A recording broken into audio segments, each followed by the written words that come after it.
This week on the podcast, we celebrate our first anniversary, looking back on our favourite moments from the show. We're also chatting about the most heartbreaking moments in games in this week's main topic.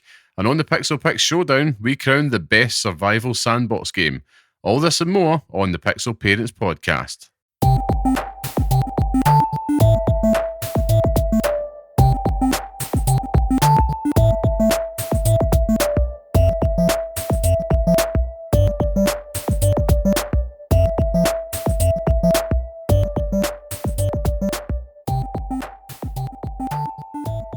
Hello and welcome to the next episode of the Pixel Parents podcast, a show that discusses all things gaming from the perspective of parents. I am your host, Liam Kelvin, and today I'm of course joined by the bearded one, Scott, the taste maker. Curry, how are we, Scott? Damn, yeah, it's fucking hell. What a start. It's been a hell of a journey to get here. Quite literally, a hell of a journey. But you know, I've had a nice few days off exploring the Scottish Highlands, and I can tell you that they're high, and there's definitely a lot of land there. Fantastic weather. It was lovely. I feel like I've got a tan from Scotland, which is great. You know, I definitely do need that.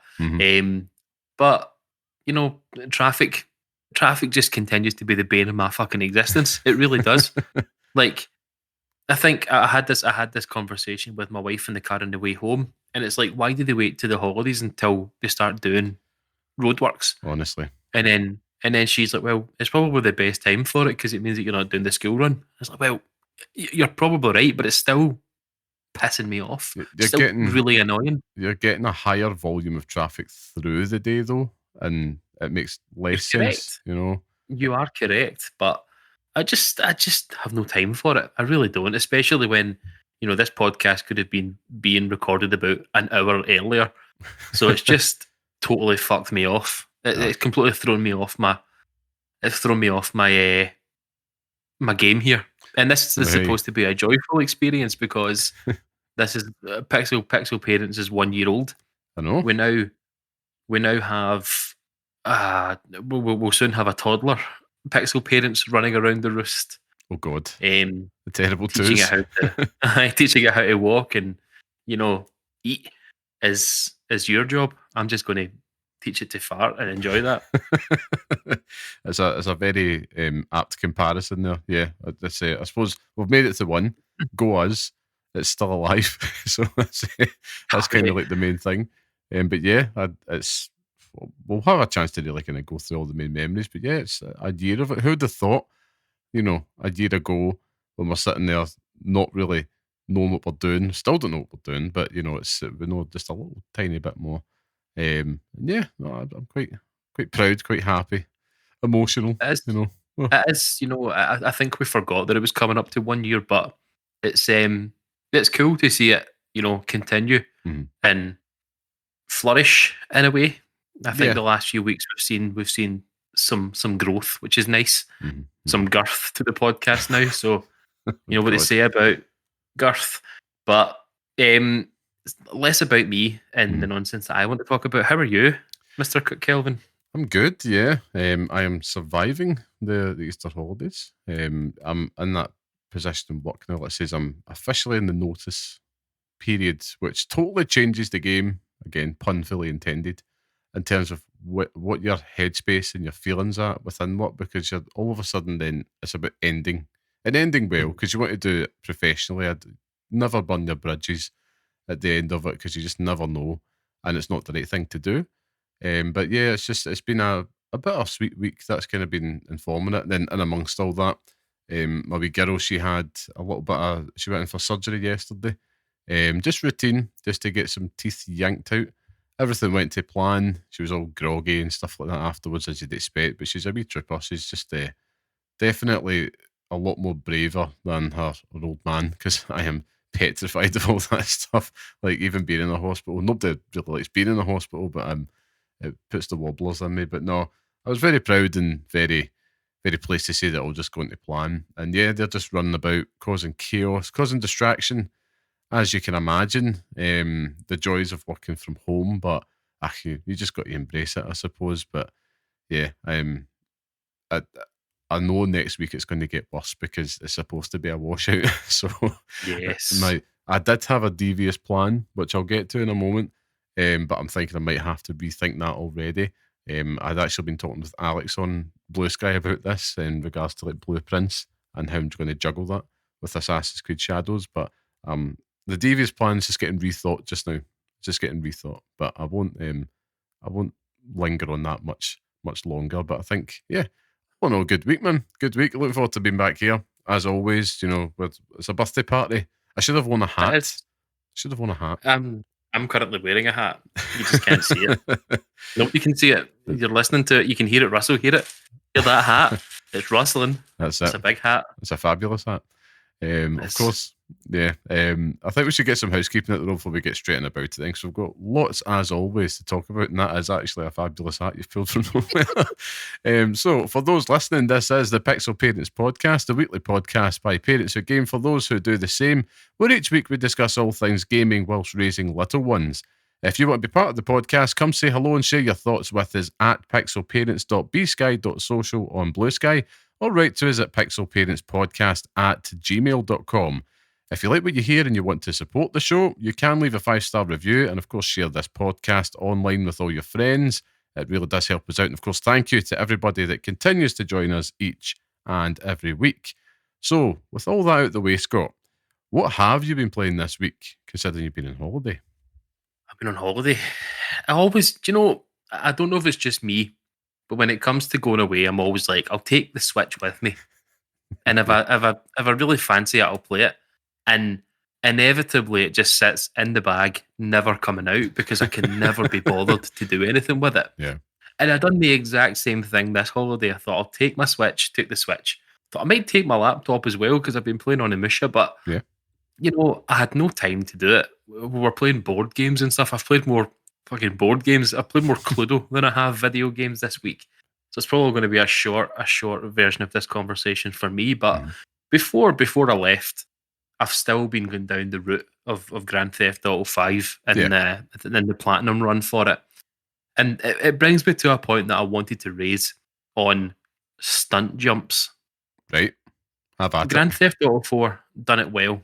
Not the jumps themselves, because they were a fucking nightmare, and driving them were terrible, right? But when you had done a jump, it told you that you had done that jump. It didn't just say jump completed, it went jump already completed, which is great. So you're not wasting your time fanning about trying to find out which one you've done. But I went through Saturday night, meticulously going through a YouTube video, going 1 jump, 2 jumps, 3 jumps, all the way to 50 jumps. And inevitably what happened was I finished the 50th jump and I'd missed one. Ooh. So I've done this so well. I'm like, every single one of these jumps is done. How the fuck have I missed one? Where have I missed it? So I have had to go through, I've went 50, jump 50 all the way to jump 32. And then I've went, right, it can't be anywhere here, because I started at 27. So I'll leave 27 to 32. And then I'll go from 1 up. Yep. So I went 1, 2, 3, 4, 5, 6, 7, 8. And then I went, no, I can't be any of these. So it must be 32 to 27. So I went back the way again, 32, all the way back down to 15. And then I was like, this, I can remember doing these jumps. Yeah. So then I just went, so I'd already done all the numbers back to 15 from 50, all the numbers from 1 to 8. But I hadn't done 9, 10, 11, 12, or 14. I'd done 14, done 13, done 12, nothing. Done 9, and it was the fucking jump that I'd missed. Almost the last jump that I've done.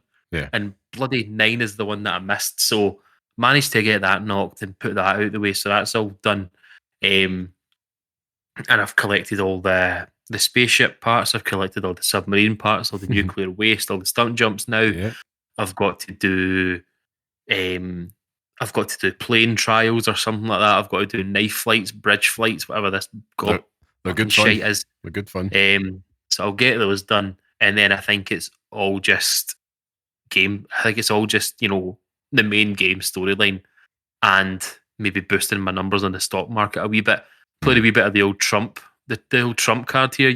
That's it. Crash it, make money. Let's just boost the tariffs, and then lose everything and then Shit the bed. buy low, sell high. You know what I say? Buy low, sell high. Have it up, boys. That's it. That's your stock market feature for this episode. Oh, but I've now just got the GTA Online stuff. After that, it's all Grand Theft Auto Online, which I am not looking forward to. But I think I think I said this before. A lot of them should be done from our time with playing Grand Theft Auto Online in the past, because we played a hell of a lot of it. So yeah, it should be mostly done. And yeah, I think you've put on the docket talking about games that we're looking forward to, because Assassin's Creed Shadows is still sitting there. Whilst I was away on the drive up to Mull, I had listened to the Kind of Funny podcast episode where they were talking about the blueprints, and I'm fucking like, I have now got it downloaded on my PlayStation, ready to go from the minute we finish this podcast, because I'm choking to play it. South of Midnight still sitting there as well. I want to go and play that. So there are games there that I want to play, and I've got a few days off now that I can go and have a wee shot of them. But apart from that, I've just been enjoying the glorious Scottish sunshine, and eating more food than I think anyone needs to. Like, I've eaten so much pizza; it's been outrageous. Like, well, that's it. Synonymous with the Scottish Highlands, of course, is pizza. Correct. Like, I know who would have thought? Exactly. But it's been nice. I think sometimes you get bogged down with work and stuff, and you forget that there's life outside that you can actually go and see. And I was talking about this to my wife as well. Is like, when you finish work, the last thing you want to be doing is going out. But now that the clocks have changed, and now we can actually go out when it's light, it's fucking brilliant. Like, it's good. So I think I'm going to see a big difference there, and I'm hopeful that that'll change the perspective, and I'll come out the other side of spring like a new man. Oh, I will shed my skin like a glorious snake and come out the other side basking in the glorious summer. That's what you want. I'm so fucking tired. It is outrageous. So whatever else comes out of my mouth, just ignore it. Yeah. Well, and how are you? What's going on? What have you been playing? What have you actually been up to? Yeah, well, I mean, before I get into that, I think you're absolutely right. Like, we preach this all the time on the podcast. We love playing games and that, but it's really good to take that time away, and obviously to make memories with the family. That's what it's all about. You know what I mean? Like, they don't come very often, these moments. So it's great to hear that you went away and enjoyed yourself and ate and drank and be merry. That's the main thing at the end of the day, because how often do we actually get to do that in the calendar year? It's well worth it. True. And what you said about the Switch being in the bag, my God, it's the truest thing on earth. Like, the amount of times, and it's like you don't even charge it; it just sits there. And if anything, if you do touch something, it's on your phone.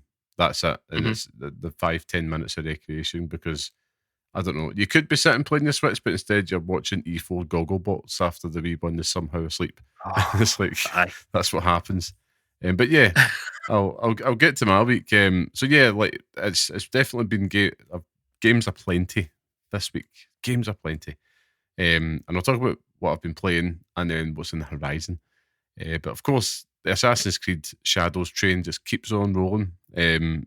Loving this game, man. Loving it. Surprising absolutely no one, but it totally pays to take your time with it. Now, this is someone as a veteran of the series here and the resident Assassin's Creed apologist. I had got it down to a fine art where I could bulldoze it. And even though I'm about 30 plus hours into the game now since launch, but it's been over the course of almost a month, so that's not too impressive.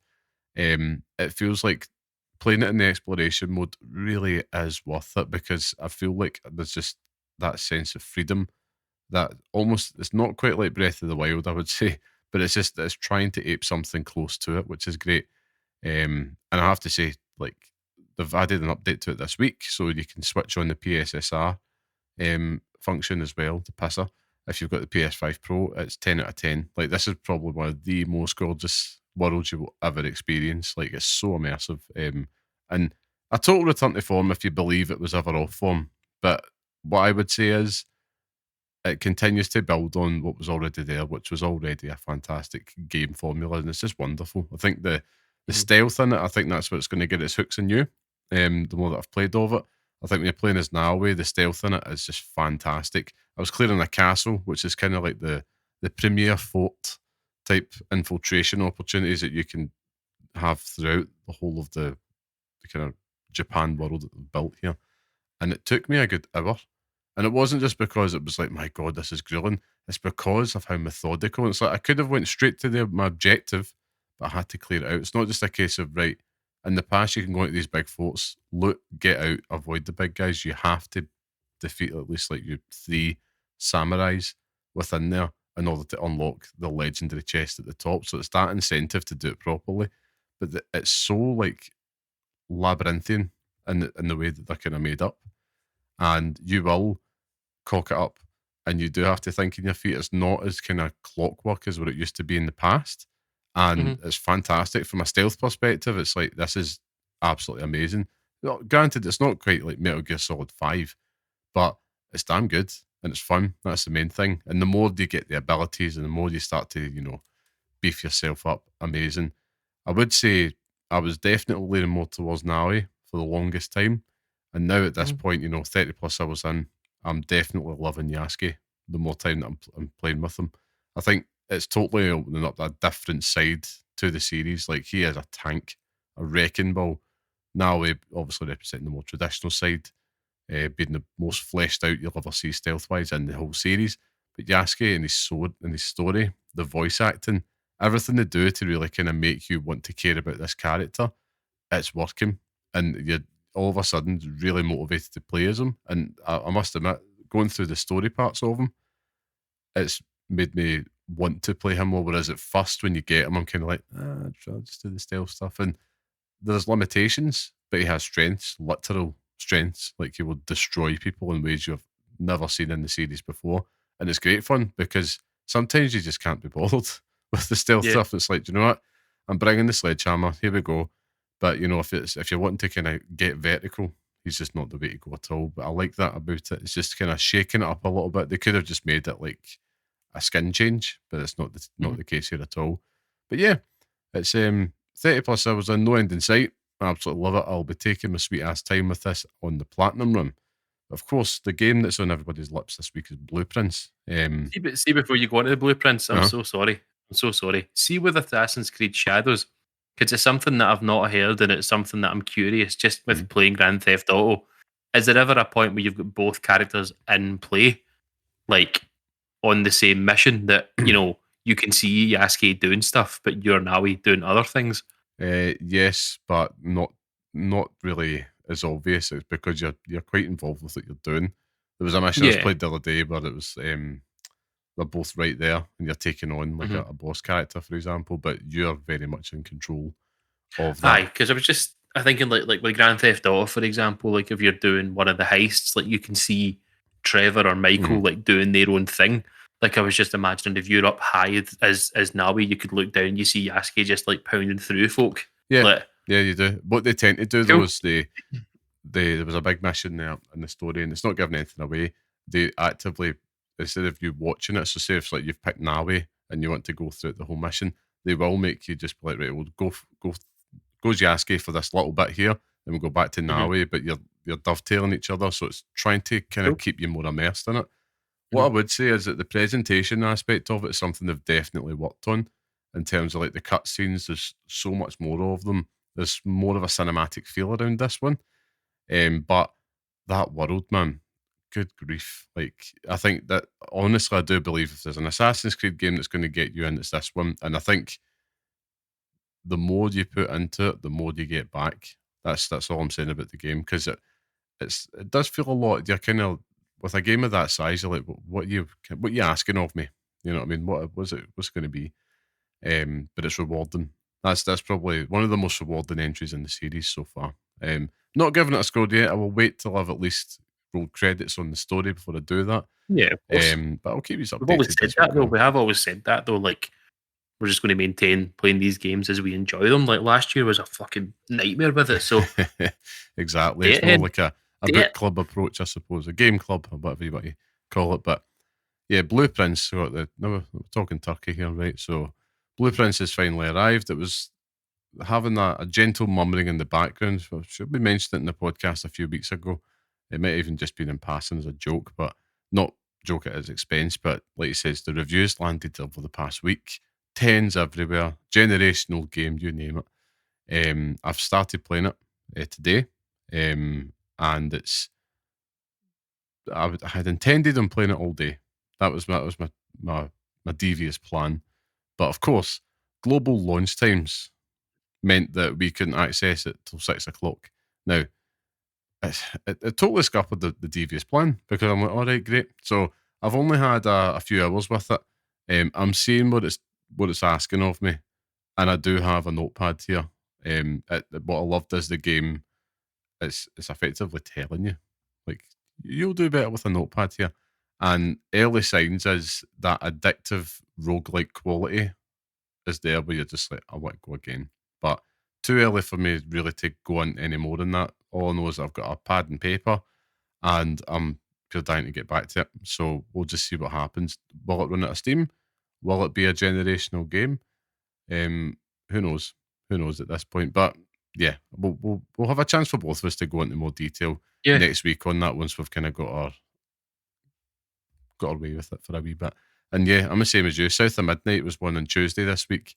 I was all set to play. Same thing. Global launch time had scuppered it, and then it just came and went. And then when it got to the evening, I was like, "Nah, I'm wanting to play more of Shadows," because I was really starting to hit a groove with it. And I thought, nah. And my intention was, could I batter out South of Midnight before Blueprints came? If the global launch time wasn't there, perhaps, because it's only about 7-8 hours long. But yeah, Blueprints I think is going to take priority just now. So I'm going to be playing a bit of that and Assassin's Creed Shadows as we go on. One more thing to add is, of course, as the resident Marvel Snap saddle on this podcast, the acquisition changes, the Snap packs are coming in April 29th. There's a big video out there on the Snap YouTube. If it's a game that you're interested in, or if you're lapsed, or if it's something you want to check out, I recommend you go watch that conversation on YouTube. It's fascinating. And hopefully it helps the card acquisition. So if it's something that's you've picked it up, you've put it down, or if you're a new player, they're definitely looking to make steps to see how do we get cards into players' hands more quickly. Whether or not it works remains to be seen, but I'm excited about it anyway, Scott. But yeah, there's just no shortage of games to play just now. Like I was just saying to my wife, like the Game Pass, and even the fact that Blueprints is on PlayStation Plus as well as Game Pass, masterstroke. But you look at, they're also bringing what Blooming Rage Lost Records is coming. Hogwarts Legacy, if you wanted to play that, is on PlayStation Plus now. Game Pass just keeps on churning them out. You've got Clair Obscure a few weeks away. You've got Doom. I honestly, it's now. I love it when we've got this the most first world problem of all time. Where will I find time to play all these upcoming games? But I can see myself still just having Assassin's Creed Shadows, probably something yourself with GTA 5, and then just taking these little Game Pass vacations. But I really would love to get Shadows roll credits on before Clair Obscure. I have a funny feeling that's going to be the one that's going to be eating up everybody's time, including ours, as we go on. Because I imagine Blueprints, I know, I think I listened to that kind of funny review as well. I think like Jason Schreier had mentioned they put in like over 100 hours, and I'm like, oh damn, like, he's also got many hours in some other game that's like menial task simulator. So yeah, there's maybe a wee bit about that to that, but you know, I believe in Jason Schreier in terms of what he's saying. Like I think that he's good at calling out nonsense and bullshit. And from what the other folk were saying as well, you know, Blessing and stuff like that were saying about it, like I think I have a similar taste in games to Blessing in a way. So if he enjoys it, then it's probably something I'm going to like. But I just don't want it to feel like homework. Like that's kind of listening to it. I was like, if this is going to feel homeworky, then I'm also immediately out. But I think it's already. I think it's going to have the hooks in you. It will. Yeah. And it's that mix of the roguelike. So even something, if probably the most recent touchstone that comes to mind is in Balatro. So it's like the way that deals out jokers, and you start to build up your understanding. The more you play, the more you learn with these type of games. But the homework aspect, it's probably more just like you mentioned Cluedo. It's Well, it's Yeah. detective work. That's really Yeah. there's one thing that came in really handy when I was said detective work already, literally just a couple hours in, and it was one of those moments. Like I feel pure clever. But as in that, I said to myself, like, resist going online. I'm looking for a guide because it's a game that you could probably easily spoil for yourself. I reckon if we're sitting playing this, Yeah. it's like, right, how do I achieve the objective? And you could just be like, right, I'm in this room, so what do I do here? Obviously, there's limitations, but it kind of robs you of the joy. And from what I've heard Yeah. from other reviewers as well, I can't remember where it was at, but they went to great lengths to not spoil. And that's the one thing in common. It's like, don't spoil. Not even like there's narrative elements, but it's like, don't spoil what's in there. So it's like a mystery box. And as gamers, we very rarely get these simple puzzles, just put in front of us. It's quite a novelty to have something like that to kind of shake things up as a wee palate cleanser of sorts. So yeah, it's definitely, I'm excited about it, and it's always good when these games come out of nowhere. At the start of the year, we're talking about most anticipated, like Cards on the Table. This is in nobody's list, and if they said it was, we'll call BS on it. It's been such a pleasant surprise. This little darling to come out of nowhere. I'm For us sure. to I'm play. sure Alex said it the last time he was on. Really? Yeah, but he I'm knows. fairly certain about it. He knows his shit. And we've obviously got proof of that. But the rest I'm talking about Him now. knowing shit. Him knowing shit. Yeah. What? I'm I talking. don't understand. No, he knows his shit. He knows his shit. It's a ton of. It's what we say in the streets, Scott, as youngins. Oh, sorry, I'm not young. No, I suppose to clarify, if anybody had said that it's all of a sudden on the most anticipated list over the past week, then you call it BS, as opposed to if they did it donkeys ago. Of course, I'd get you. I know. I'm just being facetious. And what I would say as well, to kind of wrap things up this week, I found myself like pure buzzing still for Switch 2.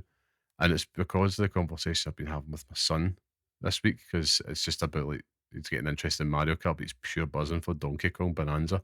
And again, like I said last week, because of the Mario movie, like he pure loves Donkey Kong. So it's like cool. And it's not I've not bought Tropical Freeze and stuff like that, so he's never really played a Donkey Kong game. But this one just looks like, yeah, this could hit the spot here. The pre-order scenarios have just been not as bad as I anticipated. Because there seems to be a healthy bursts of them coming out, like Argos and all the rest of it, which is good. It's great. That's what you want. You want to see people kind of get those opportunities as much as possible. It's crap what's happening in the US and then also Canada, with Trump, blinking first and announcing a pause in the tariffs. So hopefully that means that there's not going to be too much of a price rise around it. I have seen a little bit of hyperbolic reaction to it, like this is almost as bad as the Xbox One announcement. I don't know about that. I think actually probably people's reaction has probably been a little bit overstated to the price, because I'm like, if you think that was bad, it could still get potentially much, much worse. But here in the UK, bar the £80 for the price of the brand new game, let's face it, Nintendo, it's not going to go down. But I've had a lot of time to think about it, and I'm thinking it could be a lot worse, and we don't have to buy these games brand new. And it's not being a corporate apologist, but it's probably just, I think it's important in life for us to just maybe like, let's not play that card so quick, because the price of the console's fair here, I would say. Does Doug Bowser have incriminating texts of Liam Kelvin's phone? Exactly. I think I agree with you. I'm not in complete agreement. No, like I think that jump is egregious in a way, but I do agree that prices will rise. Like you can't. I think I said this a couple of weeks ago, where you can't have both ways, where the price of games remain the same, but the quality and the time it takes to make them gets shorter or even better. Do you know what I mean? Like it's impossible. In the way that the cost of living's going, the way the economy's going, Trump. It's just. I'm not even going to say anything more about Trump. I'm just going to say Trump as an adjective. But Donald Dump. Someone just correct me if that's not the correct usage. But it's just it's a natural change, and it's something that's been coming for a while. But it just felt rough. And I think if Nintendo had come out and immediately just said, "Look, these games are going to cost this," then that's fine because they're saying it. But it was the fact that we all had to gather that info for ourselves. It just felt like they were hiding that. But Yeah, I think it's for who me. knows? It's a forest and trees thing now because in the past Yeah, week, obviously, we've had the time to really digest everything, and we had a great chat about it last week. You should go check out last week's episode. And that's not just a plug; it was a very, very informative piece of punditry from us both there. But I think you look at everything that's happened now, and it's weird that it's not directly impacting us in the way that you'd expect because it's usually, let's face it, it's always us at this side of the pond, yeah, and usually America's actually quite favourable in terms of the price to price. And usually, if it's $399, it's £399, and we're always shortchanged. So it's one of those things, and I'm looking at it, and it's like this forest from trees. I'm like, this is the start of it. Like yeah. everything else, and but we're not out of the woods yet. Him announcing a 90-day pause could still have a negative impact. Even if it does just a baseline 10% tariff, everything will go up around it. And it's not just like the price of games, it's the consoles, it's everything else. It's the bar of entry has just went up, which is so crap because that's the thing that I'm most pissed off about this week is that this is a new console launch and it's all kind of been robbed and it's also been red meat to the grifters out there. Like the amount of garbage YouTube thumbnails I have seen, it's like, totally over catastrophizing the situation. I'll call him out. There's like one YouTuber in particular, I think it's Luke Stevens, and he's one of the most clickbaity thumbnail merchants out there. Content wise, it's not as bad as you'd think, but it is still pretty clickbaity and negative. But it's the thumbnails, man. Like when I'm scrolling YouTube, I won't even watch the videos. But it's just when I'm scrolling it and you see all the usual ones that pop up and then try and block them. But I'm like, come on, man. Like, in the grand scheme of things, this is, this is not a necessity product that we're talking about. It's a gutter. It's a pain in the hole when we can't get what we want. But I don't know. Well, I'm feeling a bit more, I don't know, pragmatic. I don't even know if that's the right word. Pragmatic about it. I think it's it is what it is. Like it's me moaning about it isn't going to change it. You know what I mean? It's like me moaning about the traffic jam today. No, Like that me does just change it. getting angry. That does Me change it. just getting angry isn't going to make anything feel better in terms of them. It's not going to change the fact that there's now fucking cones in the middle of the road. It might make me feel better because I'm fucking raging and I need to be annoyed. But I've heard, Scott, aye. because you know me, I never get angry behind the wheel. Never, not once. I'm totally zen, but apparently, if you do shout at the traffic cones in traffic, it does make things better. That's all I've heard. It makes better. I should have known that. I should have known that. Exactly. But it's there's more to come. Now, that's the thing. Like it's going to change over time, and there is more to come. But on to better news. Yeah. Take us on. As I mentioned, there's more to come, and there is more to come on this podcast. And there's one exciting thing that we want to talk about just now. We're actually going to be, well, as we mentioned, it's 1 year of Pixel Parents, right? So we wanted to do something for this. So to celebrate, we're going to be giving away a copy of Assassin's Creed Shadows on PlayStation 5. So, to enter, all you have to do is head to our Blue Sky, which is at pixelparents.bsky.social, and you have to follow us. You have to reshare our pinned post with the Assassin's Creed Shadows competition and tag a friend in the replies. Now, the post will be live from about the afternoon of the day this podcast goes live, I would imagine, which is, what's date is it today, Scott? It is the 11th. Yeah, so...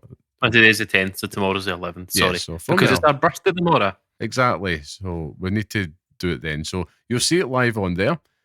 So at some point tomorrow, you'll have the Assassin's Creed Shadows giveaway. If you're listening to this, head over to Blue Sky. All you have to do there, just give us a follow, even though you're already doing that. Reshare it, even though you've already done that, and then tag a pal in there. And that'll let us, you've fulfilled the criteria for entry. And we'll announce the winner on next week's show, and we'll be in touch with said lucky winner via Blue Sky. If you are entering the giveaway from this podcast, because obviously people will see the post anyway, but if you're entering from the podcast, leave a funny name put something funny in there so I know, because Yeah. I'll laugh at that and that makes me happy. And also, what's this about us giving them presents for our first birthday? Well, we're changing up birthdays, you know. It's all about Too giving woke. now. It's not about receiving. Getting presents on your birthday is too woke. Oh God Almighty! Please don't let them come after that. God, I like getting presents. But I should also add as well, for our chums over in America and outside of the UK, sadly we will not be able to give. Well, you won't be able to enter in the contest. It's only for our UK listeners only, and that's just because of the power of the post. And as said, aforementioned tariffs. I'm sorry, but we've got to try and keep the cost down somehow in this giveaway. So it's just open to our UK listeners only. We'll try and sort something out for our friends. You can tell that we do this thing a lot because we have absolutely no idea what we're talking about. But don't which we is get great. sued for this or something like that, you know? You know, I wanted Xbox. I'm sorry, I did say PlayStation 5, but it's a PlayStation 5, mate. Yeah, and I should Fucking also add, you know, if you've got a PS5 Pro and you've not got Shadows, enter this contest because this is a game that you definitely need to experience on that. But yeah, I'm looking forward to that. So, like we had mentioned, Scott, it is 1 year somehow of this podcast. 1 year Disgusting. of Pixel Parents. So, before we get into the main topic, I thought it's the best opportunity for us to get emotional, you know, the heartfelt moments, because it's an opportunity to celebrate, and it's an opportunity to really get the fuzziness up here, you know, just to be like, this wasn't that lovely. Smashing year of podcasting. Favourite moments, Scott, that's what I'm getting at. So it's just a look back at our favourite moments, you know. The favourite moment. My favourite ever moment is when I wanted to release the fart cut. When you farted before the intro, and we've still been robbed of it. But to be honest with you, genuinely, my favourite moments are the Christmas episode. Just the joy and enjoyment that I had in actually doing that episode with you and Sean was great. And the fact that we just got to sit around and talk shite for like an hour and a half was phenomenal. And seeing Sean grow into that, because when he came on, he was a wee bit nervous about it, kind of naturally, but as he went on, he really sort of found his footing on it, which was great. It's always nice to see it. It's always cool getting Alex on as well, because, you know, doing a podcast with someone that has been podcasting for a while is always good, and feeling like, you know, I don't not fit in that. Do you know what I mean? Like, I have a place in that niche is quite nice. But my favourite ever moment, Liam, and this is where the emotion starts to hit, is episode 1, because we were just wee baby podcasters at that point. We tried to do the podcast without USB-C cables, which is exactly what we needed for that episode, which took us an hour and a half to get because Asda was closed. When we finally got it out there, we started to see people listening to the podcast, putting it on Facebook, putting it on Instagram, putting it everywhere that you could possibly fucking find it. And seeing people actually come to us, which was awesome. Like, it's been really cool to see that happen. Getting our first piece of you know, listener mail from people that we don't know. It's been brilliant. Like, I've fucking loved it. Getting Star Wars Outlaws, because to hell am I going to play that? Or buy that? Sorry, Ubisoft. But big Ubisoft is going to come after me. Big Eve is going to get me. But apart from that, Liam, and I'll end it on this, that I've enjoyed riling up fan bases, getting the bile and anger from the Taylor Swift community, from the Meghan Trainor community, has really made this podcast worthwhile. You know, I've needed a place to air out my grievances with these people. So, I think if we're going to move on to what I think we're going to move on to after this, if I want to pledge something for year 2, I'm going to commit to that bit more. I need to start, you know, hammering down on more people like this. But yeah, and I'll try and be less chaotic, maybe more chaotic. I'm not sure. More. We want more. Double more chaos. Down. But what about yourself? Yeah, I mean, you know, you summed up a lot of it. You know, for me, I think, you know, it's definitely when you're in this contemplative space, and you're reflecting on everything we've did over the past year. Think back to that first episode, like you mentioned. It was like it nearly didn't happen, so like we can't even get the bloody microphones to work, but we got there in the end. And yeah, the Christmas episode, I agree. That's definitely one of my favourite experiences recording wise, just because I love the whole like getting into the mood of the season, having Sean involved on that as well. It just felt like a real culmination of like at that moment. It did feel like, all right, this is a podcast, this is a show. We're doing something that was a production, something that was very much purely for the season, and we really did make that point of making sure our content was still available through the Christmas period, so people had something to listen to. And that still is like one of our most successful episodes in terms of like people coming to check it out and listen to it, which blows me away. And I love that, because we're not doing this for fame. It's just more like that's so many people out there that's maybe just wanting that at that moment, which is great. And having Paige on from Special Effect was a great moment. It was a real highlight. Matter close to everybody's hearts, of course. And Paige was so lovely. That moment really did feel like a turning point for us, I would say. Like in terms of what I'd love to see us do more on the show. Who knows what's next? Making friends is definitely, Scott knows, but the listener doesn't know. This fucking, I can't wait. Cannot wait. Oh god, yeah, stay tuned folks for this. But yeah, let's say making friends. So we mentioned Alex, at the Mimics Vale. Go check those guys out. Really love becoming better friends with Alex, and just having him join us in the show a good few times is always a joy. We've been mutuals on the gaming socials for a number of years now.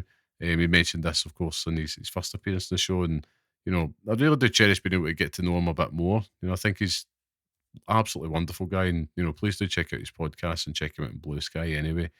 The same can be said for the community in general. I have to say, like, getting to meet more gamers, like the guys on Mimicsville, for example, albeit virtually, it's been awesome. I think it's totally taken me out, and both of us, out of our comfort zone. I'll speak for myself. I'm tending to be a bit more insular, but we're all guilty of that the older we get, to be fair. And I'd love to see in the future some type of chaotic meetup. Just chuck booze in the equation. That'd be fantastic. All that chaos in one room, it'd be legendary. Of course, the listeners, mate. I mean, it's like we're talking about moments, but that's a moment that happens every single week. Knowing that people are actually joining us every week, and building that community, getting to know our listeners through what they send in, like Sir Ryan and Adam and Grant and Clarky, everybody, all the OGs out there, we've loved having you join us. It's always a pure buzz when you get that email from them asking about, or hearing about their gaming plans, what they're up to with the wee ones, just what they're doing. Like, that's the whole point in this show, like, to feel that they're building some very small but community of fellow parent gamers out there. It's fantastic. And this is definitely the best moment. This is one where it's like I'm going to go for the jugular here in terms of the emotional heartstrings. But honestly, it's sappy. But just getting to do this with my best mate every week, it's just been total dream come true. It's and it's true. It's true, and we don't say this often to each other. I didn't want to say it, but I didn't want to say it because it's I can't. But it is true. Like, being able to do this with you is if it was anyone else, it wouldn't still be here. To be honest with you, I am not coherent enough or organized enough to do this podcast by myself. There has been times where you have been on your deathbed and I've been like, I'm going to come on this podcast myself for an hour and Fraser Crane this bitch, but it wouldn't work. Like, it's a yin and yang, It's exactly how this works, and it's always worked between the two of us for fucking over 10 years now.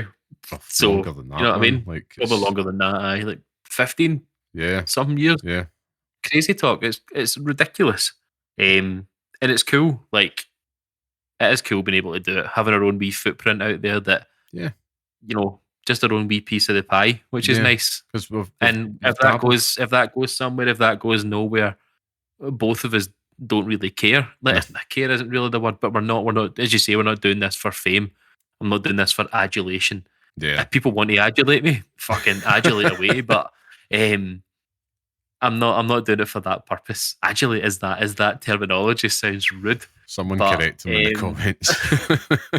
you know, but aye, it's cool. Like it is, it's really nice. Yeah, and as well, like the cherry on top, having Sean there as well as the third and arguably most important member of this show. It's special, you know. He's a total diamond of a man as well. You know, one of the most talented and kind-hearted souls out there. And it just all came together very naturally and in a way that it's been great. Funny, actually, fun fact, bit of trivia: the three of us, I did actually attempt a podcast probably about over a decade ago, and it was a disaster because I couldn't get the soundboard to work. Yeah, we did actually, didn't we? We were playing the Super Nintendo or something like that. Yeah. It was. I forgot about that. It was very, very different podcast style back then. So this has been something that's been in the making for donkeys, but it's just taken a little bit of life experience and game experience to culminate it. You'd mentioned as well, like, you know, plans for year two. Plans is a very strong word, Scott, but I'm with you. Leaning into the kayfabe of it a little bit, you know, the full heel turn for Scott Curry is still to come. You know, this is like a bloodline-esque story that we're doing here, and it's going to be delicious. Which means, do I have to go babyface, or do we just keep them guessing? Who knows? Just keep them guessing. Is there a final you're boss? You're the wise man to my Roman Reigns, or are you Seth Rollins to our Shield? What's going to happen here? Oh, don't make me Seth Rollins. He's a foot pad. It'd be so cool. Man, the heel turn. How he's showing off his head of the table t-shirt. Liam has more Roman Reigns t-shirts than normal t-shirts. 50% of my wardrobe. It's so true. I honestly don't even know. Year two, it seems like such a weird thought. I wasn't even thinking about year one, you know, until last week. I know. And now year two exists. The funny thing is, Liam will have year two mapped out in his head before he's even started this episode. He's got the year planned for me, which is nice. I've got notes in front of me. I've actually did it. You know what I'm like. It's great. Honestly, if hire him for podcasting because he's great for production. But you know what? I like just showing up. I'm terrible for it because if I put any effort into anything, I might have become something in life. I might still become something in life, but it all just hinges on me actually being prepared for the things that I need to do, and I never am. Like, I show up and just put on a show, and that's what I'm here for. That's what the people want. And if they want to adulate me, I'm still wanting this adulation. So natural showman. That's it. You know, no effort. That's it. So, you know, it's just natural to me. That's what I say. But for me, yeah, I did think about it because it's a big question. But I'm like, it all comes back to it's like this isn't a company. This isn't a grift. You know, it's just genuinely two friends just talking about their favourite hobby on earth, which is great. And all the while we're kind of juggling the real life responsibilities. It's hopefully just like a nice chill hour or two that you can join in every week, and we do appreciate it. But we do have there is plans in place, albeit loose ones, like phase 2, the Kevin Feige over here. You know, I would still like to see how far we could take this, just in terms of how far could you take a podcast that isn't any of those things, that isn't aiming to be any of those things. Like, we're not going to announce a Patreon, we're not going to announce paywalls or anything like that.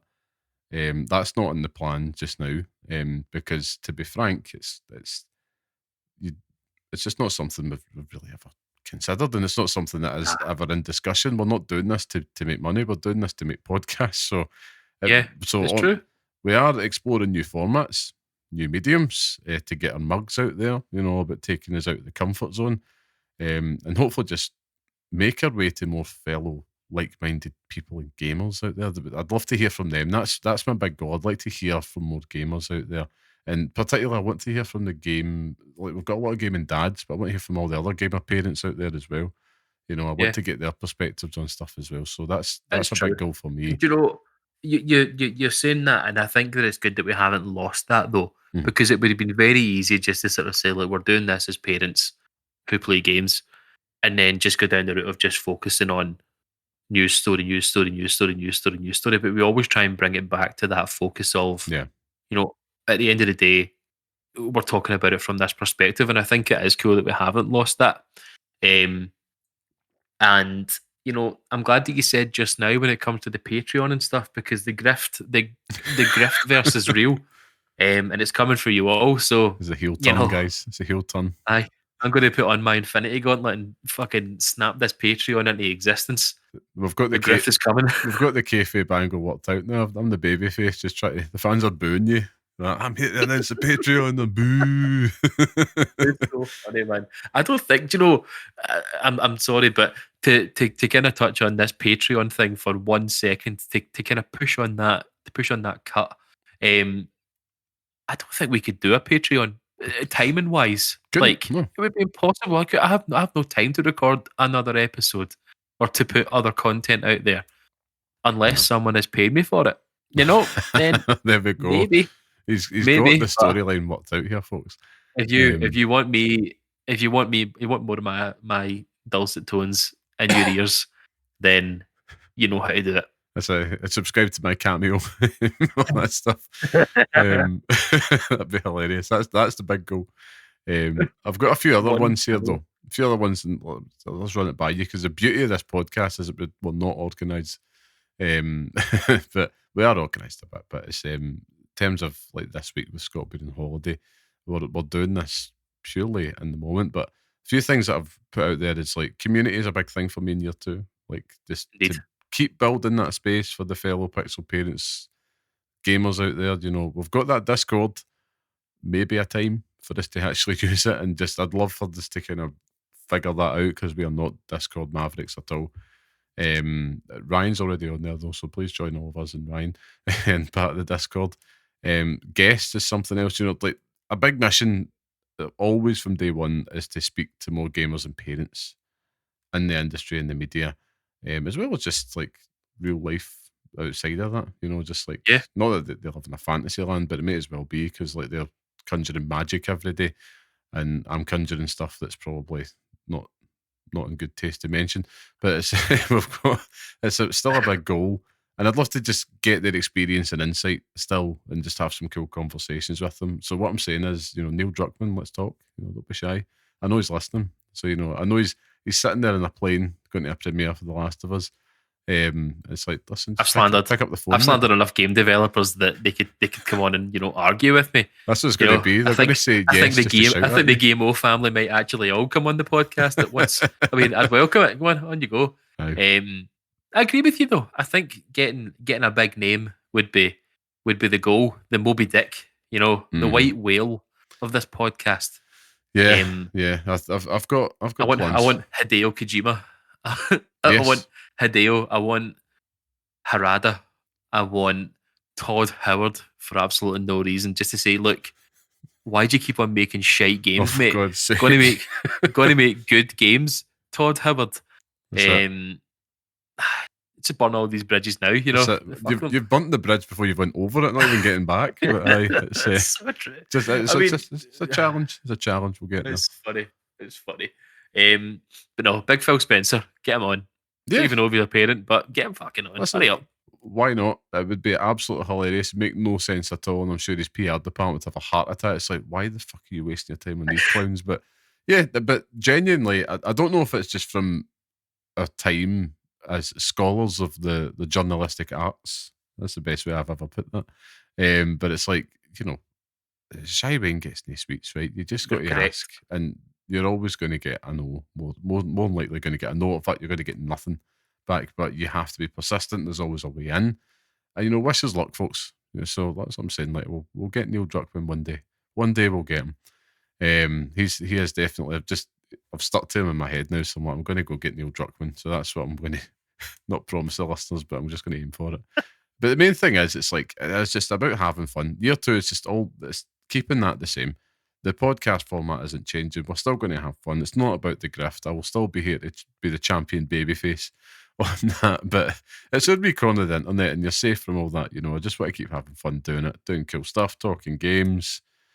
Yeah, I think that's really it. I mean, the main thing is, I just want to thank everybody that does listen. It's given us a chance, has told our pals to listen to us, reskeets, that likes our posts.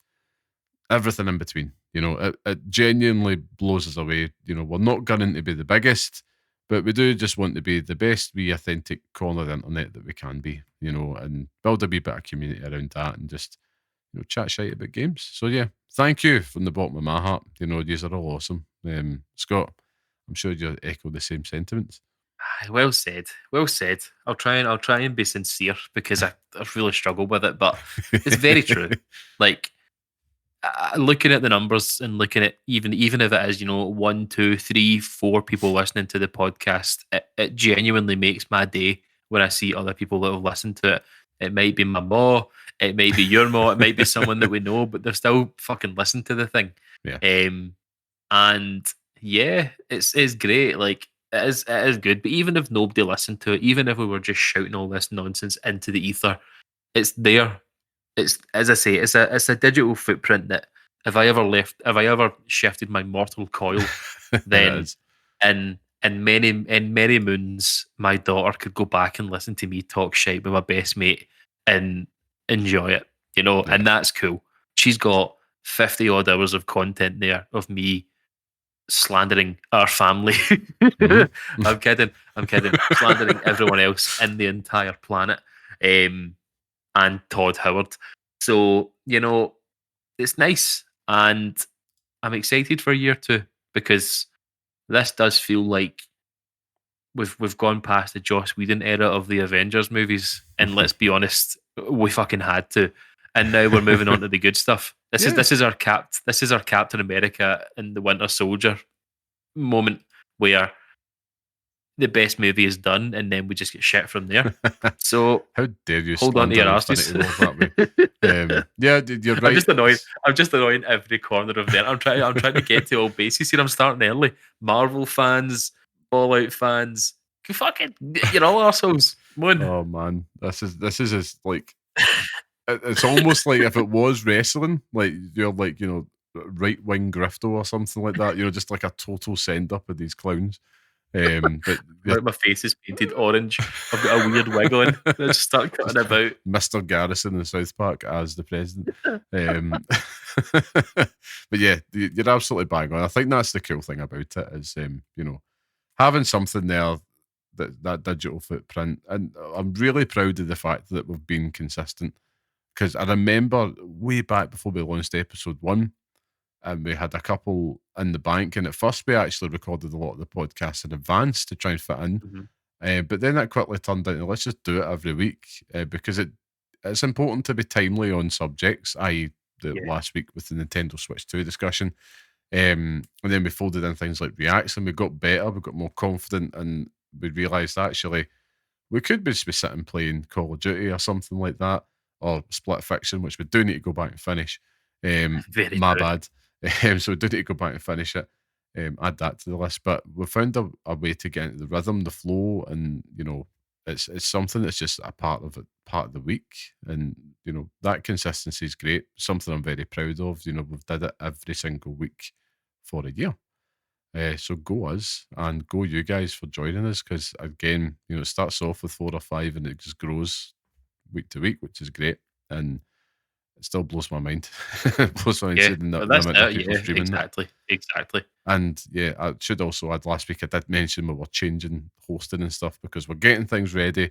Of course, it's not rocket science. We're not going to be doing like a, I don't know, AR version of the podcast, but it's we're hopefully transitioning to video very soon. Just a couple of things we just need to tie up on our end, and looking forward to that. I'm actually petrified because I famously avoid cameras. Like the plague. Hence why I'm in this line of work, Scott, so I don't have to be on camera. I'm usually handling cameras. Yeah, it's true. I'm not looking forward to it. I'm going to have to think about, the guys all on me now. People are going to know what I look like when I start slandering their favourite things. So I'm a bit nervous about that. Oh, well, but you can sell merch, though. You can sell merch. I will do it. Sell merch on my face. That's it. I hate Marvel. Well, of course, that was a very nice little recap over the past year. It's got me feeling all emotional, Scott, but I think that's time for us to kind of move into our main topic this week. It's an emotional week all round. Podcast is turning 1. Last of Us Part 2 is going to be premiering this weekend on Sunday. emotional gaming moments all over the place. Hence why this week's main topic is the most emotional moments in games. I know at the start I did say most heartbreaking moments, but it is actually the most emotional moments in games, and that's my bad, not yours. So yeah, we're just going to share an experience of when games managed to somehow get us right in the feels, broke our hearts through some excellent character, some narrative, some moments. So Scott, why don't you kick us off? Is there any games that immediately come to mind? And I'll probably tee it up. I did mention a TV show that's premiering this weekend. That might be a good one to start with. Not the one I'm going to go for because it's too easy. I actually want to touch on one that happened this year. Okay. To be quite honest with you, not a game that came out this year, but a moment that I think will live on in podcast infamy for me because I said the week before, if anything was to happen. Now, sorry, before we even touch on this, full alert for spoilers because Oh yeah, and this every is going game. to be laden with spoilers for every single game that you could possibly ever think of. So, if you don't want to hear about heartbreaking moments in video games that you love, Well, maybe don't. maybe Say the games. maybe there's a way for us to sidestep the details slightly, or maybe not. No, because it's heartbreaking moments. I'll say the games that I've got on here, right? Because that might help. But do you know what? If you're scared, why don't you just go on and you've said full spoilers. That's it for that game you're talking about. Right. So the first game is Cyberpunk 2077. Mm-hmm. And I said the week before this podcast aired, not this podcast, but the podcast where it actually happened, I said if anything was to happen to this character, I will fucking lose it. I will be the most upset human being on this planet. And Jackie Wells dying in Cyberpunk 2077 is honestly the worst thing that ever could have happened to me in 2025. Man, it almost ruined the year. When you said that, I was thinking to myself, this is going to hit him like a sledgehammer, as it does with everybody. And I'm like, I hope it doesn't do it so much that it puts him off playing the game. Luckily, it didn't, but I had to sit there just like, like, it's funny because it's like it is there in audio form that like you could hear the moment my heart broke in half as you want to fucking play off that Simpsons moment. But like everything is done in that. The moment that he dies is done so well that it does hurt. Like the characters are done so well in Cyberpunk that you do genuinely miss them when they're gone. And Jackie was fucking excellent. Even for the brief period that you had him there, was so good. So he was my first choice. And then I have to say, like, it's not just even that moment.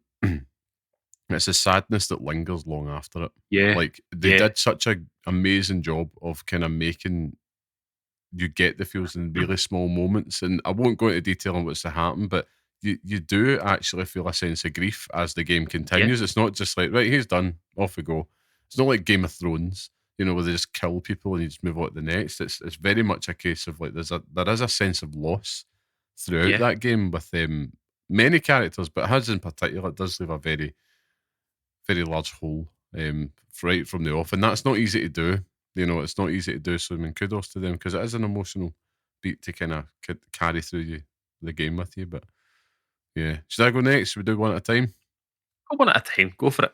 Okay, right. Well, obviously the easy one's this Last of Us, so I won't mention that. For me, one I was really trying to think about it, and I was like, there's so many that you can pick from because games do a fantastic job, and it's usually through storytelling. For me, this one came to mind was Valiant Hearts, which is a magnificent game. Ubisoft at their indie prime at the time, indie style games. But it's just all about, Emil, his story, just being the most impactful throughout that. And the game just did such an amazing job of really giving you that sense of loss in World War One without it just being another Call of Duty. And it's something I probably don't give it enough credit for all these years later. It was about 11 years ago, something that came out. And, long story short, Emil, when he meets his end at the end of that game, when he accidentally Malky's an officer, I would say accidentally, but he basically takes him out after the officers try to just send him on a suicide run, basically just in you go, just a total meat grinder that was World War One, and he just absolutely snaps, takes him out. And then there's a moment at the end when you go visit his grave because he gets executed for that. it's just a way that it hits in that moment in a way you just really weren't expecting, because you're so used to these games that you're the hero, you'll survive to the very end, and you'll get back to your family and all the rest of it. But it Yeah, was poignant, and it was just in the way that I think the experience. I remember the moment in the train station before you're getting sent out to war, and it's just like a wee band playing. It was one of the first things I remember sharing in PlayStation 4, and it did capture a very different emotion in that moment where it's like, this is so cheery, but it's so, like, it's the only, like, rare bit of kind of joy in there as it's tackling what is a very somber, like, subject matter in World War I. But it was emotional because it hits home. It's like, Christ, that was one story out of hundreds of thousands of the same thing. You know, all these yeah. people, it's like World War I was a meat grinder. That's the only way to describe it. And that game just did a fantastic job of kind of honouring that, and telling a really cool story at the same time. So yeah, Aye, very true. yeah, It's not a game that I remember playing it, and I remember the wee scene where you're driving away from all the bombs, and it's the Can Can theme. There's the Can Can song that's playing. yeah, That's the only thing I remember about it. But I'll take your word for it. Like, it's definitely one of those games where it touches upon the subject matter really well it in a does. sort of different way. And I remember on the PlayStation 4 playing it and stuff as well. So, aye, fair dues. I don't want to hit the next one too soon, because I feel that this is a conversation that needs a wee bit more time. Okay. Even still now, because it still hurts to this day. But I think that if I want to talk about a game from last year, with Final Fantasy VII Rebirth. Now, Oh I know yes. that not enough time has passed in this game where, full spoilers, Yeah. you have to sort of be aware of Sidestep them. it. So I am going to talk about it in a wee bit more detail, but I'll give you 5 seconds to think about this, right? Right, there you go. If all the spoiler people have left us, how are you doing? I know. But it's the scene at sort of 3 quarters of the way through when you play as Aerith at the Mhm. train station. So obviously you've our mum is sort of left, and then she's at the train station like really unwell. Then you leave as Aerith to go and try and get like medicine or someone to help or something like that. And when you come back and the mum is literally dying right in front of you, Oh it's just man. like, oh my god, like that would have hurt my heart before being a dad, and now as a parent, it's like the most heartbreaking thing on earth. Like, you've got the music and stuff, crescendos behind it. Oh, It the helps that music, Aerith man. is the cutest child on earth. It's like, how can anything bad ever happen to this little small child? Like, it's just like the hardest thing that I think anything. It's just horrible. Like, I hate thinking about it. But it just carries on this whole storyline with Aerith as well. Like, knowing what happens to her and what's going to happen to her and stuff as well. Like, you see Yeah. this path of just pain and suffering through her whole existence, and just seeing that moment from the OG it play out in Rebirth. It's just incredible. Yeah. And the sort of the loss, the loneliness, the solitude in that whole moment is just horrendous. And then it's happening to it would be horrible happening to a fucking adult, but Oh, it's happening to a damn child. A child. you're right. Horrible. And there's a few other moments that spring into mind, and I'm not going to touch on them, even though we're in spoiler territory here. But that I'll just linger on that one that you mentioned. I remember playing it, and it was like, oh damn man, like that really does hit, and it was beautifully done. It really Yeah. was. Like, the game is just impeccably made, like, and it really does, like, total. It was the way it was all crafted and paced, and then you chuck in the music as well, and oh man, it's like, you can't help just kind of feel just that little chunky like feeling in your throat. And like, oh, we better get that cry back down there. I'll move on to the next, because that's one I had here. But for me, this one sprung to mind, and it's an older game. It's Halo Reach. Actually, I don't know if you ever finished, but you wouldn't have finished Halo Reach because you're not the Halo dude here. I did not.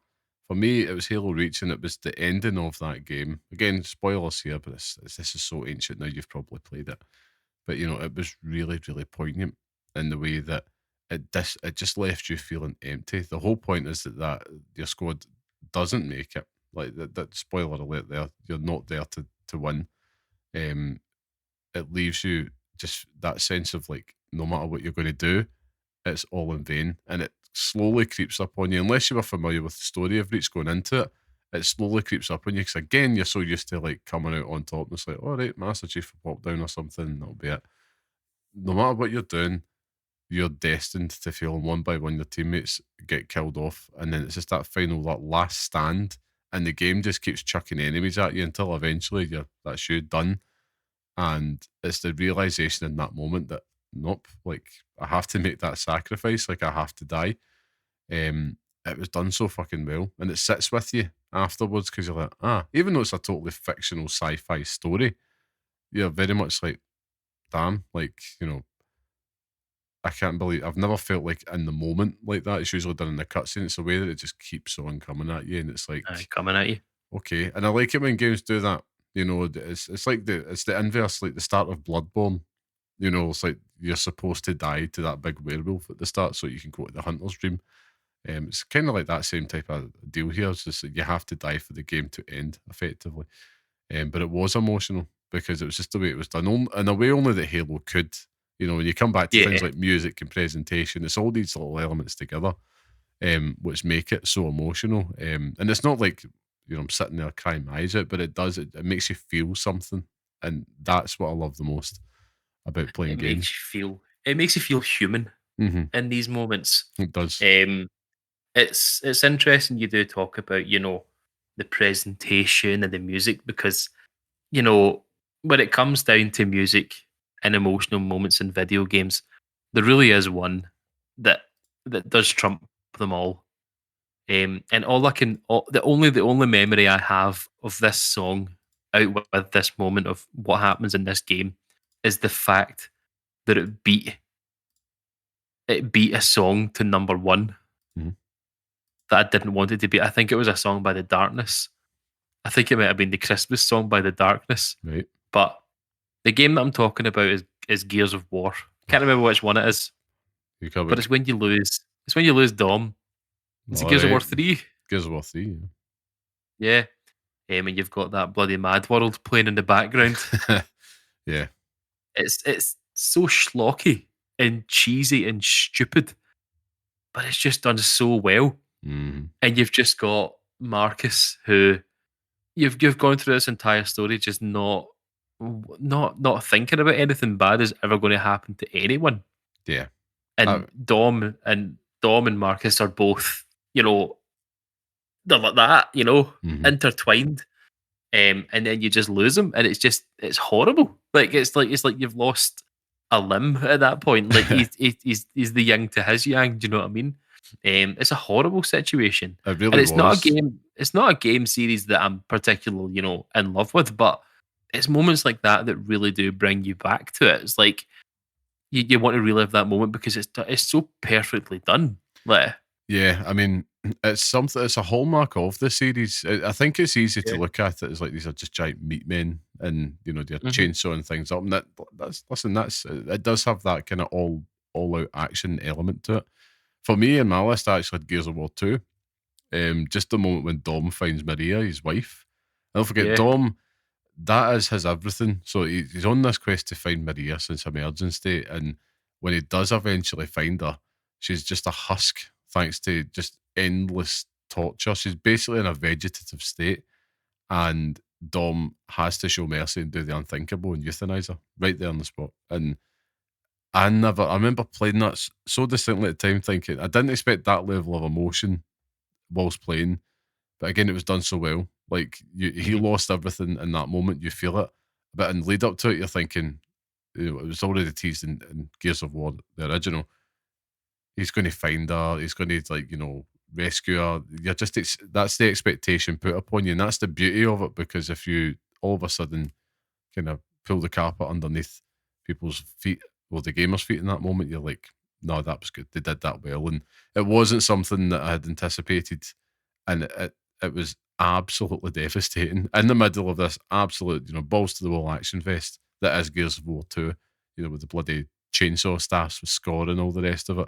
It's like this little delicate moment, and I suppose you're right. Going back to like Mad World and all that, it has that thin thread throughout the whole series. And even in Gears of War 5, which I won't spoil because it's a bit more recent, but well, I don't want to spoil, but there's a bit at the end of that moment, which at the end of that game, which really does make you go, fuck, I don't really know what to do. And in terms of getting emotional, it's not always about being sad.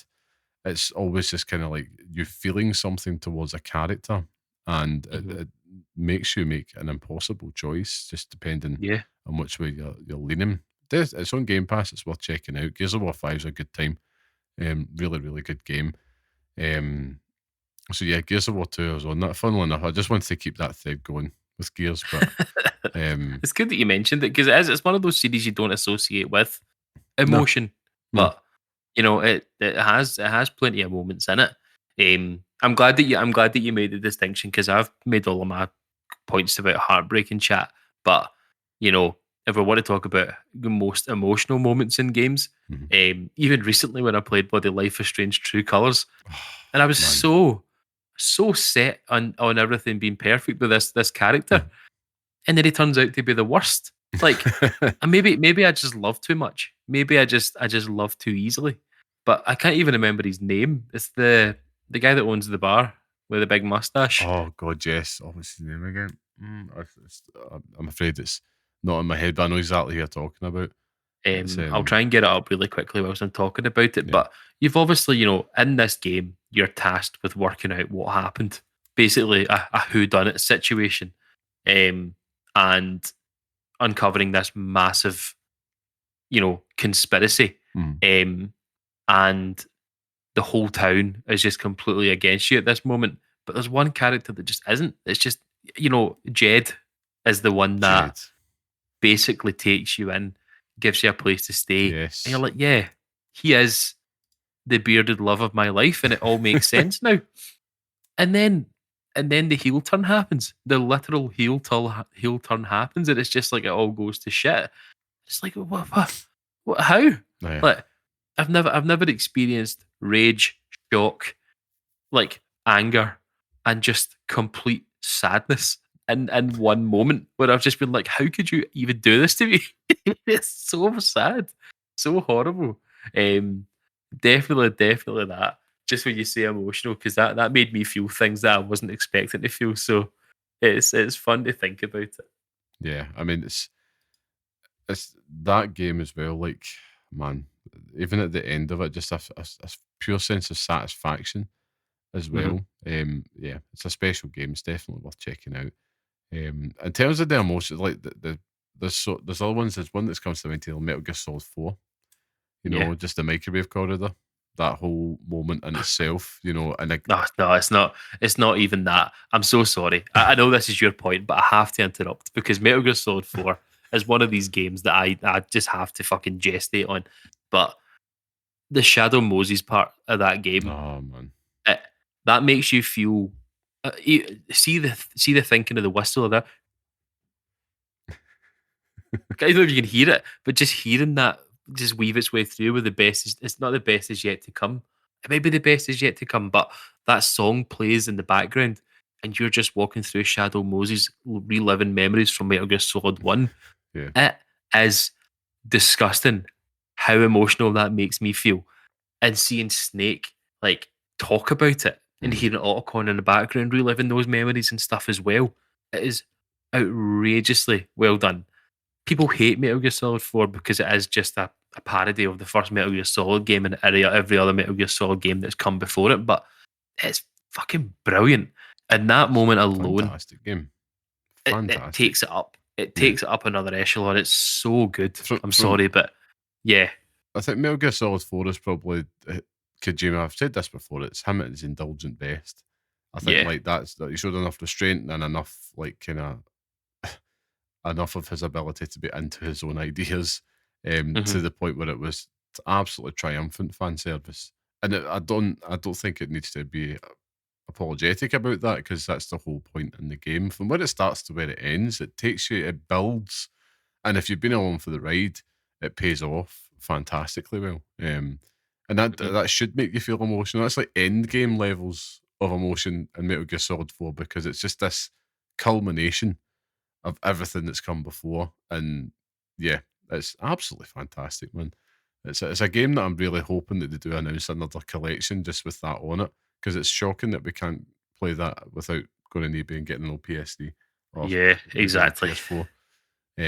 There's another one here, like obviously there's the obvious ones. You know, you got Red Dead Redemption 1 and 2, both of them Mhm. culminate in ridiculously emotional moments. I mean, me recently going through Red Dead Redemption 2, and I'm not going to spoil because I know there's a listener that is currently playing that just now, but there's so many like somber emotional moments peppered throughout that game. It's like a grizzly old man that's going to be telling you life lessons. That's basically like what that game is. There's other ones like we mentioned at the start, like The Last of Us, like part one, and we've also I don't mind spoiling this because obviously it's now a major TV hit and beloved game played by millions, but it's not obvious. It's not the end. It's the start. It's the start of that damn game. Yeah. Like what happens with Joel? We've all seen it a million times. We've played it a million times, but it still hits like a train. Like even if you're Mhm. watching the show, and when I remember watching it, thinking, they're not going to do this right. They're not going to do it. Nah.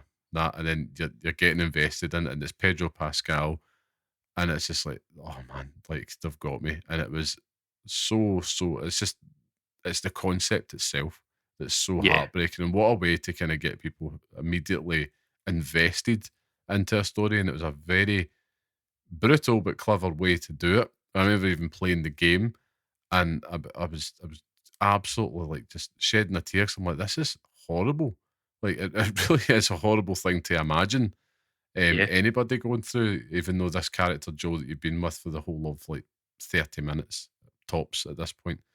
Um, and it just goes to show that it transcends the medium, you know, the fact that it's now into the TV show. Now, I'm not going to touch at all in The Last of Us Part 2. All we know is, as we gamers who have played it, is that, man, the fans of just the TV show ain't ready for what's about to come. And they talk Yeah. about emotions. You're about to feel sadness and Oh, a whole lot of other things at the same time. it is And I can't wait. absolutely crushing Yeah. what that whole game does to you. Like just as an experience, just moment to moment to moment. It is it is almost like, video game torture where it's like, your balls are in a vice and you're just asking it for more. You're like, please, James gonna Bond. no turn it, gonna no turn it anymore. But my God, I just have to have it. I know. It's disgusting what that game does to you. I'm glad that you made the mention for Red Dead Redemption and stuff as well, because I was going to say it out loud for the world to hear. So I'm glad that you've reminded me that we're keeping that doom. However, yeah, it's just disgusting. Like The Last of Us Part One and Part Two, outrageous games, Yeah. and it almost felt like, and I don't know if this is just me or if I just want to anger the woke mob now, but the Last of Us Part One, it almost felt like that was a shift in the way that games and storytelling kind of it changed the way that we looked at it. Like video games could be art like that. They Mhm. could be drama. Like I just remember playing that game at your old house and just being like, what? Like this is the start of this. Like this is something that should happen at the end of the game. Yeah. Like where I have an emotional attachment to, you know, the daughter. But Sarah, I have an emotional attachment to Sarah, but even though you're only with her for maybe 10, 15 minutes at the beginning of the game, you feel it as a parent. It's like, Yeah. what the fuck is going on here? It's like, how Exactly. could you do this to me, Neil Druckmann? I know. How could you do this? And it's just so cool. I mean, it's cool that they actually committed to that bit because it really does. It makes the game better for it. Yeah, and I'm not being protectionist over it. Going into it, I love the fact that it's an adaptation because what works Hmm. on a game will not work on the screen and vice versa. And I'm really excited to see like what is going to be the Bill and Frank Yeah, episode of this new series, like because that was a masterpiece of TV.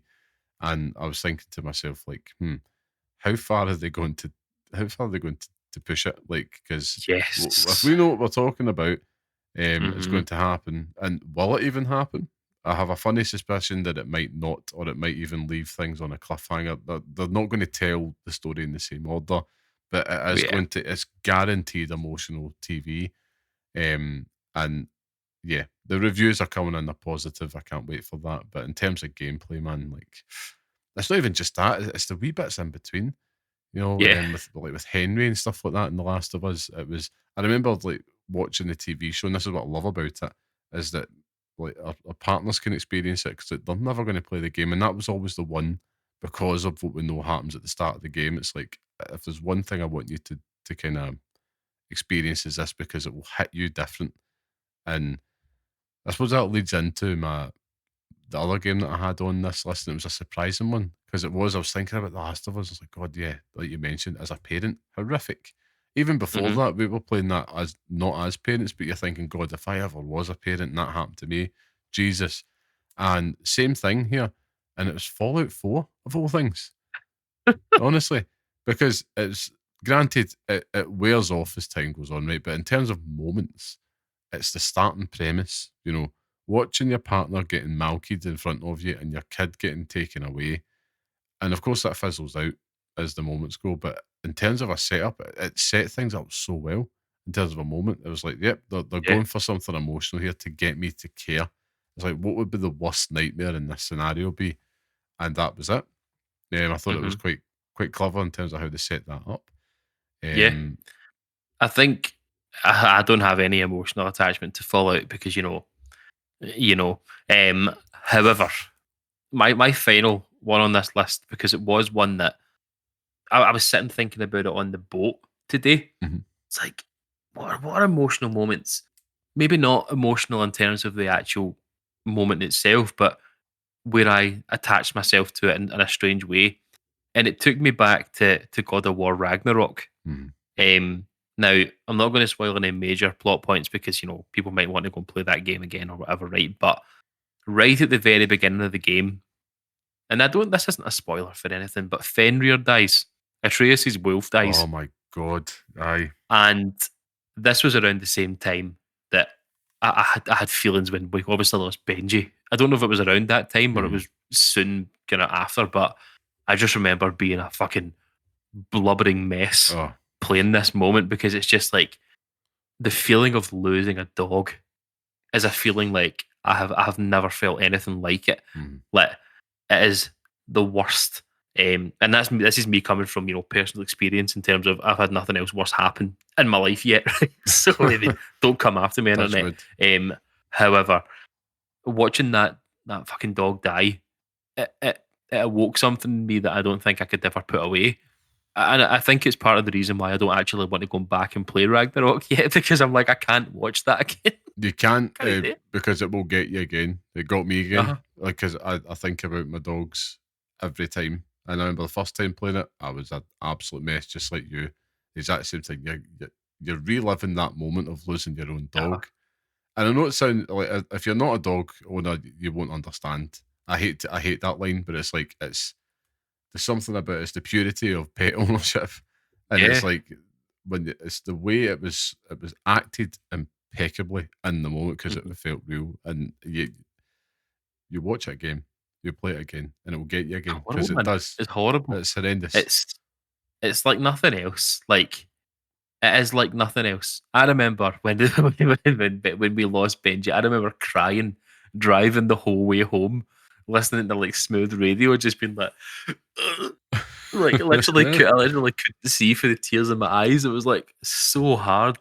Oh, I And made just anything that brings me back to that moment is fucking horrible. Like it's just so hard to deal with. oh man, I made bad decisions. It was when Charlie went 'cause I had three dogs at once, as you remember. But Charlie was the one that I had the longest, and when he went, it hit different. Obviously, I was still upset when the other two went. So I didn't love them, Yeah. but Charlie was like obviously the OG out the lot, the biggest, dumbest one out the lot, and big Labrador. And when he left, when he departed, and I remember the same thing. You're greeting all the way home in the car. You're a mess, and it's just not an easy thing to deal with. But then I got home and I made the mistake of watching Pete's Dragon, the remake, right? Which I've only watched once, but that film just basically involves a big, dumb animal being the dragon and a bond being formed there. And I'm like, everything's reminding me of this dog. and then I watched Fast and Furious 7 I for the remember first that. time. I remember that one. It was like it was just having Paul Walker, this like the CGI Paul Walker disappearing in that turnoff, and it's like, nope, this is a bad day. You can look back at it and laugh at the time, man. I was an absolute mess, but yeah, they hit different, and God of War Ragnarok, they definitely knew what to do. It's not all sad, right? So my last one here is one that's actually an emotional moment for a different feeling, which left me just feeling really happy. And I won't spoil exactly what it is, but it was Uncharted 4. And it's where the game leaves me, or leaves you. I was just so happy. And it was emotional because it felt like it was a payoff, and it felt for once, it was like, it was the resolution to the story they were telling was so satisfying, and it just gave me just a high off the back of it, because I was like, very rarely is that the case. I feel like, is it done so well? And again, it might feel like that I'm just kind of buttering up Neil Druckmann because I said I'm going to get him on the show. It's not the case at all. But it was just handled so well, and I thought I wanted to end on an emotional moment that did feel as feeling pretty good instead of Pretty sad happy. tears. I mean, if we want happiness in video games for myself, it's every single time you bump into two characters in either Elden Ring or Dark Souls. Every single time you see Alexander in Dark Souls, yes, it is glorious. Like, even when you just see him doing something, it's like, why are you here? Like, how did you get here? And it's always great to hear from him. And in Dark Souls, the same thing with Siegmeyer of Katarina. When he's sitting there and he wants to have a bit of jolly cooperation, he wants you to join you for a drink. Yep. Come on now. What a character. Every So single good. time you see him, it's brilliant, man.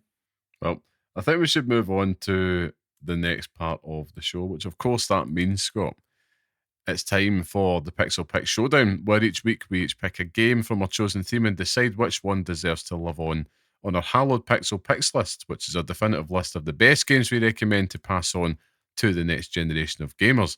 The last week's theme was Nintendo Switch, and the winner of that one, of course, was The Legend of Zelda Breath of the Wild, becoming the latest addition to the list. Now, in this week's showdown, we're going to be debating what the best survival sandbox game we think should feature on the Pixel Picks list. Of course, that's a genre of game that Scott and I have much extensive experience in. So, as always, last week's winner goes last. Scott, that's you. So we might as well get to it. So yeah, look, cards on the table here, guys. Right. So we know that the genres that from this point onwards on the Pixel Pick Showdown, things are going to start getting weird, right? Because we're starting to get to the point now where it's like, right, we've did the official ones, so we're going to have to shake things up a bit. So stay tuned for that. When it comes to survival sandbox game, put it this way, not my cup of tea of games, if I'm being honest. Not that I don't like them, but it's just I just never have the time really to sink into it. But I did think, I was like, well, we've got to play to win here. What one's the best? So my honourable mention is one that I do actually enjoy. It's a game that I actually went back and played earlier this year, which was No Man's Sky. That's my honourable mention, because I thought, hey, why not? It's got survival mechanics. It's the biggest sandbox ever created, arguably. And yeah, I remember recently going back to re-experience that game, and I forgot about the survival elements in there. Now you can tweak it now. They've got so many options there to raise the stakes, or you can make it much easier, which is good. So you can just kind of play it, if you make it easier, more of a sandbox game or more of a survival game. So yeah, that's my honourable mention this week, because I know that the pick that I've got for my main pick has to win. It's just a no-brainer. Oh my god, you're going to say the same things Yeah, that I have well- here, because my honourable mention is also No Man's Sky. Is that okay? Aye. Let's see if I've got 2 for 2 then, right? So the pick this week, that has to be Minecraft, surely. Yeah, chicken jockey, throw shit Indeed. everywhere. Woo. Oh, everyone's going fucking ape shit for Minecraft.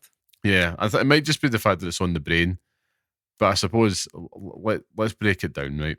Minecraft is a game that I've only ever played with my son, right? And it's a game that he really enjoys, And it's something that, again, you put in the sandbox mode, so it's just open. I don't even know what the name of the mode is, but it's basically you can just go float about, dig stuff up, chop chickens in half. I don't even know what the hell you do in the game, but I help them do it, and that's all we do. It feels mindless, feels brainless, but I know that it's because I've not played the actual full survival side of the game, with the day and night cycles and the creatures and all that come out and get you, etc.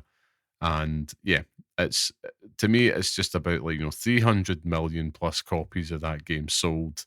The cultural phenomenon that has transcended generations at this point.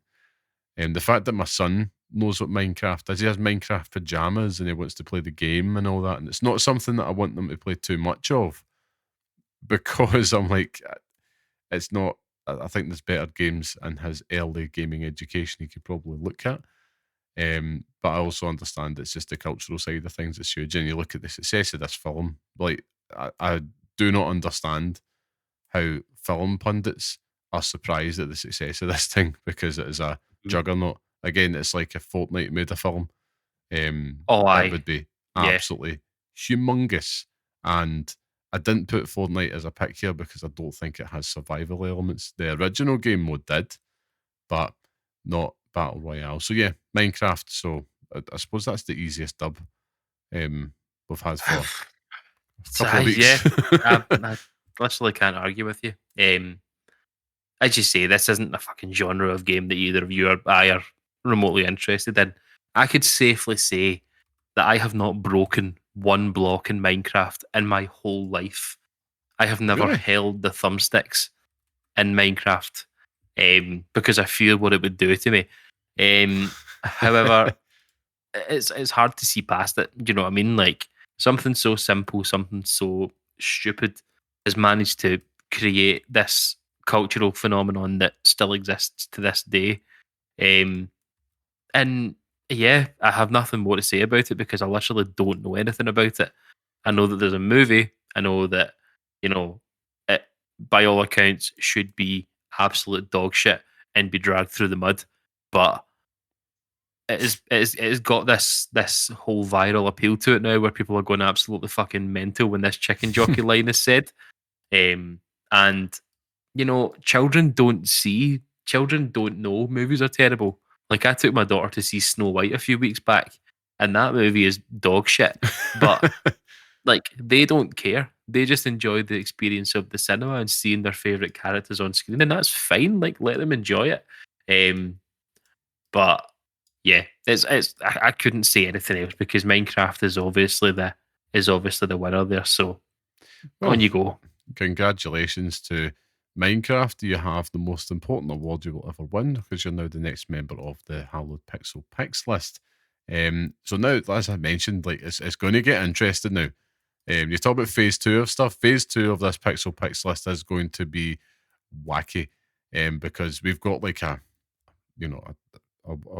podcast document of sorts where we kind of map all this stuff out, and it really is just like, okay, we now need to start digging here, but we're going to have some fun with it, and it should hopefully engage us in a little bit more fruitful debates, I would say, going forward, because I want this is where the kayfabe comes in, and this is where we're going to get some big matchups.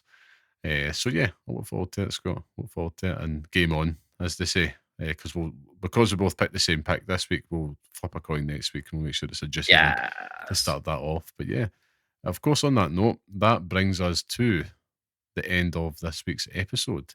I would say, like, if you've been joining us each and every week, and obviously it's a year anniversary, we do have something special for you next week. It would have been probably made more sense to do it this week, but that's just not how the timings have worked out. Yeah. And if it all collapses in its arse, we've got a really funny story for you next week instead. So I mean, it's one of those things where if we come out and say that like it's not happening, nobody will believe that it was going to happen. It's like me saying that, when you're away and you went on holiday, saying, yeah, I got a bird on holiday. I met a girl on holiday. Aye. It's like, no, you didn't. No, you fucking didn't.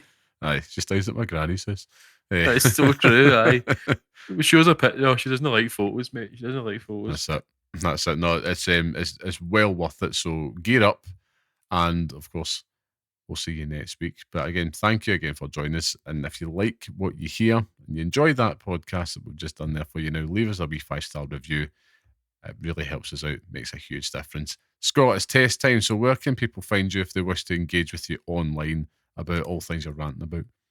Oh God, I'm on Blue Sky. Still not sure about it yet, but lamberman.bsky.social. I'm there, sowing the oats of hatred and chaos all over the place. Oh God. Well, if you want to go more babyface, you can of course follow myself on Blue Sky at carmelite.bsky.social. And again, thank you to our producer and music man, the talented and handsome Mr. Sean Murray. Go show him some love. Check out his work on Instagram at Barehand Designs and barehanddesigns.com. You can listen to the next episode on all major podcast platforms, and be sure you do. It's going to be, you're not going to believe it. And follow us on Blue Sky at pixelparents.bsky.social. And of course, write to us at pixelparentspodcast@gmail.com. But until before next you say time, the end of this, because I knew you were going to do it. And remember, go and get in the giveaway as well. If you want a copy of Assassin's Creed Shadows on PlayStation 5. On PlayStation 5. On PlayStation 5. Saturday. Get on there. Share the pish. Fucking, I'll send you the game. And then we can all enjoy it. We can all enjoy video games that other people have bought us. So let us know. Exactly. Come and say hello. Even better when it's free. Yeah, so get involved with that giveaway, folks. Yeah, please do. It will be live on our Blue Sky from sometime on the 11th of April. But until next time, Until next time, Until next time. Stay safe. Stay sane. And thank you so very much for listening. Play Assassin's Creed Shadows.